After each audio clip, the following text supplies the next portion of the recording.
কাল ছিল ভাগ্নির অন্নপ্রাশন, সেই জন্য চলে গিয়েছিলাম সদল বলে নেমন্তন্ন রক্ষা করতে। এইদিকে দেখুন এত গরম, কিন্তু ছোটটার কোনো ক্লান্তি নেই। বর তো দাঁত বের করতেই পারছে না, কোনো রকমে ওই কটা বের করেছে।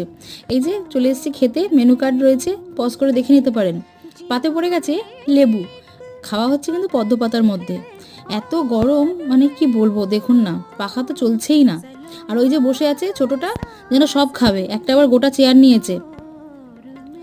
পাতে এলো ভেজিটেবল আর তার সাথে স্যালাড, শেষ হতে না হতেই চলে আসলো ভাত, ভেজ ডাল আর ঝুরি আলু ভাজা। কার কার পছন্দের ঝুরি আলু ভাজা কমেন্ট করে জানাবেন তো। চলে আসলো পটল চিংড়ি, তারপরে কাতলার কালিয়া, আর রয়েছে ভেটকি পাতুরি। ভীষণ ভালো লাগে খেতে, সেই জন্য দুখানা খেয়ে ফেলেছি কিন্তু আমি। এরপরে এটা শেষ হতেই চলে আসলো আমের চাটনি, পাঁপড়, মিষ্টি আর সন্দেশ। গরমকাল মানেই তো আমের চাটনি। আর তারপরে আসলো আইসক্রিম আর পান।